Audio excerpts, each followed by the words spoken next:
नमस्कार, times of Swaraj में आप सबों का स्वागत है और मैं हूं संतोष सिंह।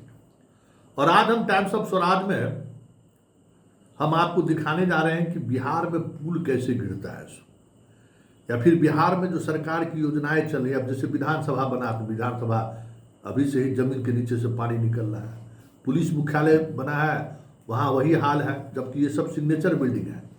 पुलिस मुख्यालय का हर बाथरूम से पानी लीकेज करता है। अभी से पता नहीं, जिस दिन वहाँ एयर लिफ्टिंग की बात हुई थी कि हेलीकॉप्टर लैंड करेगा, अगर कहीं लैंड कर गया तो क्या होगा कहना मुश्किल है।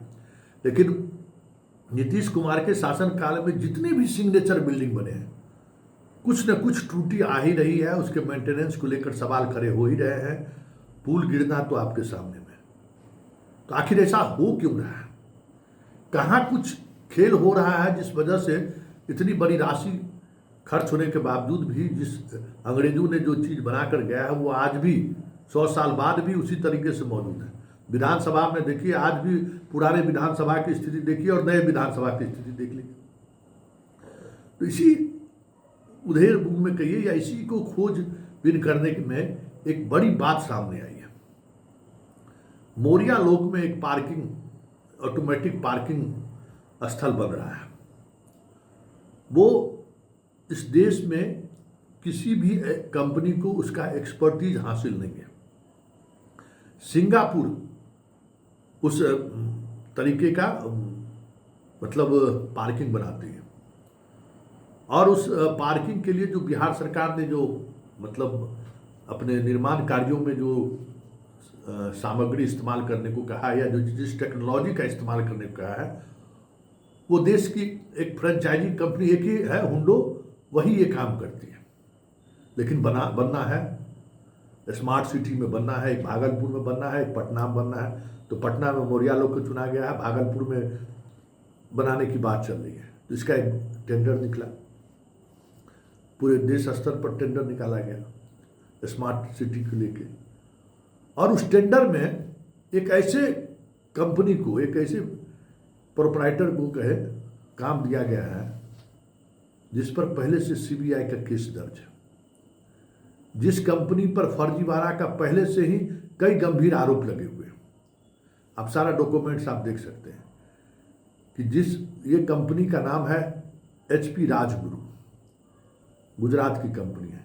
इसी कंपनी ने ये काम लिया है, और उस काम लेने में जिस जिस डॉक्यूमेंट्स का इन्होंने इस्तेमाल किया है वो सारे के सारे डॉक्यूमेंट्स फर्जी हैं। हमारे पास वो सारे डॉक्यूमेंट्स मौजूद हैं, सारे डॉक्यूमेंट्स उसके फर्जी हैं। सीबीआई इसी फर्जीवाड़ा की वजह से उस पर केस किया, और वो केस आपको बताएं कि कहीं न कहीं उस केस की वजह से उड़ीसा में इनको काम नहीं मिला और ब्लैक लिस्टेड हो गए वो। मतलब एक तो ब्लैक लिस्टेड कंपनी, फिर से आप देख लीजिए कि किस तरीके का प्रतिवेदन है, और उन पर केस है, फिर भी उनको काम दिया गया। और जिस कंपनी में इन्हें एक्सपीरियंस दिया गया कि हमने जिस कंपनी के एक्सपीरियंस पर हमने मेरे पास एक्सपीरियंस है, वो company Kunal structure private limited है। और कुणाल स्ट्रक्चर प्राइवेट लिमिटेड पर 170 करोड़ रुपया का जो है सो ठेका उनको मिला था, और उसमें उन्होंने जो बैंक गारंटी दी थी वो बैंक गारंटी फर्जी था। मतलब सारे के सारे डॉक्यूमेंट्स फर्जी, और इस एजेंसी को उस काम करने का कोई अनुभव नहीं है। ऑटोमेटिक पार्किंग मतलब आप गाड़ी वहाँ पर छोड़िएगा, नंबर किस फ्लोर पर जगह खाली है वहाँ बटन दबाइएगा, गाड़ी आपका वहाँ पहुँच जाएगा। मतलब बहुत ही हाई टेक्नोलॉजी है ये। अभी इस देश में कहीं इस तरीके की पार्किंग का निर्माण कार्य कहीं नहीं हुआ है।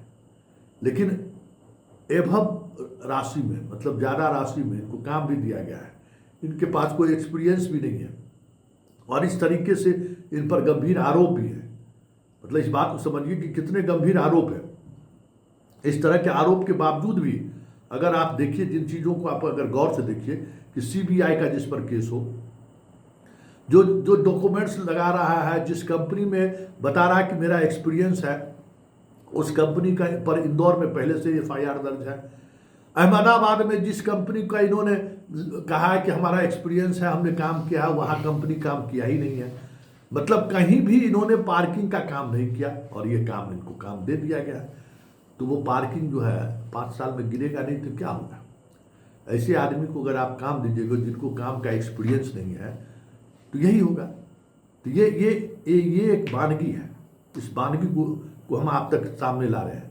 और इन चीज़ों को समझिए कि ये वानगी सिर्फ इसलिए नहीं आप देख रहे हैं, जो चीज़ें आप देख रहे हैं, पुल निर्माण में भी यही काम हो रहा है। जितने भवन निर्माण हुए हैं, एक कंसल्टेंसी कंपनी दिल्ली का या किसी कंपनी से टाई अप लोग करते हैं, वही नक्शा भी बनाता है, वही काम का मटेरियल से लेके सब कुछ का मॉनिटरिंग की जिम्मा उसी की होती है और उसी में खेला हो जाता है कि नक्शा बनाने के लिए जो समय चाहिए, नक्शा बनाने के लिए जिस तरीके की चीज़ों की ज़रूरत है, जितने समय की ज़रूरत है, वो सब वही सब तो बचत है और उसी चक्कर में ये गिर रहा है। तो आप समझ जाइए मोरिया लोक में जो पार्किंग बन रहा है, उस पार्किंग पर गाड़ी चढ़ाने से पहले 10 बार सोच लीजिएगा। बनेगा कि नहीं बनेगा इसकी गारंटी नहीं है, क्योंकि ये टेक्नोलॉजी इनके पास काम करने का एक्सपीरियंस है ही नहीं। लेकिन चलिए इन्होंने काम ले लिया है, तो काम अगर ले लिया है तो आप समझ जाइए कि पार्किंग में गाड़ी को लगाने से पहले 2 बार जरूर सोच लीजिएगा कि जिस कंपनी ने ये पार्किंग बनाया है ना, पार्किंग स्थल जो निर्माण का काम शुरू है, अभी मोरिया लोक में जाइएगा देखिएगा काम चल रहा है, वो उस कंपनी के पास न एक्सपीरियंस है, न उस कंपनी ने कभी इस तरीके का कह सकते हैं कि कोई पार्किंग बनाया है। फिर जिस कागजात के आधार पर काम मिला है वो सारे कागजात फर्जी है। पहले से इस राजगुरु जी पर सीबीआई केस कर चुकी है, सारा डॉक्यूमेंट्स आप देख रहे हैं और जो चीज़ें आपके स्क्रीन पर चल रहा है सब कुछ सामने है। तो ये चल रहा है बिहार में डेवलपमेंट का मॉडल और इसी मॉडल के तहत पिछले 2005 से लेके अभी 2025 अभी 24 होएगा 25 आने जा रहा है, 20 वर्षों में यही खेल हुआ है। अब इस खेल को आप समझिए कि आखिर इस प्रदेश में बिल्डिंग क्यों नहीं, सिग्नेचर बिल्डिंग के बावजूद भी क्यों उसे 2-3 साल बाद मेंटेनेंस की जरूरत पड़ जा रही है और पुल क्यों गिर जा रहा है।